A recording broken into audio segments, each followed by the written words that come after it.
నా పేరు మాతా అప్పారావు అండి. ప్రగతిశీల ఆటో కార్మికుల సంఘానికి కమిటీ నెంబర్ని. నా పేరు Apparao. Kaleshwaram market auto stand మాది FTU. అయితే ఈ రోజు నాడు ఈ నిరసన తెలియజేయడానికి ఏంటంటే ముఖ్య కారణం, గత 2014 గవర్నమెంట్లో ఉన్నప్పుడు జగన్మోహన్ రెడ్డి గారు పాదయాత్రలో ఉన్నారు. అప్పుడు చంద్రబాబు నాయుడు గారు సీఎంగా పరిపాలిస్తున్నారు. ఆయన రాష్ట్ర అభివృద్ధి కోసమే నిధులు లేవు అని చెప్పేసి ఆటో కార్మికుల మీద రోడ్ ట్యాక్స్ పెంచమని చెప్పేసి, మీకున్న లైఫ్ ట్యాక్స్ 14 ఏళ్లలో నేను 10% మీకు డిస్కౌంట్ ఇస్తాను, మీరు ఆ డబ్బులు మొత్తం కూడా జమ చేసి కట్టేయండి అని చెప్పేసి ఆయన చెప్పారు.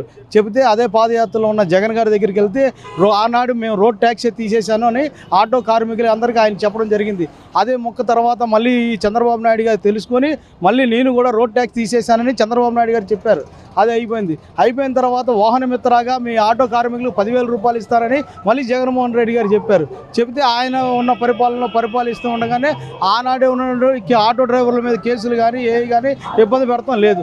మళ్ళీ చంద్రబాబు నాయుడు గారు రావడంతో ఆటో డ్రైవర్ల మీద పెనాల్టీల మీద సొక్కవ లేదని, గడ్డం ఉందని, బండి ఫిట్నెస్ లేదని, బండి బ్రేక్ వెళ్తే నానా బాధలు పెడుతూ ఈ విధంగా ఆటో కార్మికులు గురి చేస్తున్నారు. మీరు చెప్పింది ఏంటి? ఆ రోజు నాడు మీ ఆటో కార్మికులు సంక్షేమ బోర్డును మీకు నేను అందిస్తాను అన్నారు. అది అందిలా. ఆటో డ్రైవర్ ప్రతి ఒక్కడికి 15,000 రూపాయలు ఇస్తానని చెప్పి అన్నారు. అది మేము అడగల. అన్నీ మీరు చెప్పినవే. కార్మికులకి మీరు ఇవ్వాల్సినవి ఇవ్వకోకుండా మా మీద అధికమైన భారాలు వేసి, మా మీద పెనాల్టీలు చలానాలతో చేసి, ఈ విధంగా ఆటో కార్మికుల్ని ఈ విధంగా హింస చేసి ప్రతి ఒక్క కుటుంబాన్ని కూడా బాధాకరంగా తీస్తున్నారు. అందుకు నిమిత్తంగా మళ్ళీ నెక్స్ట్ గవర్నమెంట్ రావాలంటే ఇదే సంస్థ అయితే, ఈ విధంగా అయితే ఆటో కార్మికులు ఎవరు కూడా తెలుగుదేశం గవర్నమెంట్కి మళ్ళీ ఓటు వేసే పరిస్థితిలో లేరు. ఇదే ఖాయం అయిపోద్ది.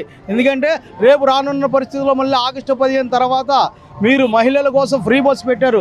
ఆ తర్వాత ఇంకెలా ఉంటుందో తెలీదు. ఆటో డ్రైవర్ పరిస్థితి అవగాహనగా ఉన్నది. దీన్ని ప్రత్యేకంగా రాజకీయ నాయకులు, సీఎం గారు, మన పవన్ కళ్యాణ్ గారు దీన్ని ఆలోచించుకొని దీన్ని నిర్ణయం తీసుకొని ఆటో డ్రైవర్ సంక్షేమ బోర్డు కలిగించాలని, దీనికి 15,000 ఇస్తానది సమకూర్చమని, ఆటో డ్రైవర్లకు కేసులు లేకుండా చూడాలని, 21 జీవో రద్దు చేయాలని చెప్పేసి కోరుకుంటూ ఈ నిరసన ఈరోజు ధర్నా చౌక్లో ప్రగతిశీల ఆటో కార్మికుల IFTU తరఫున మేము తెలియజేయడం జరిగింది.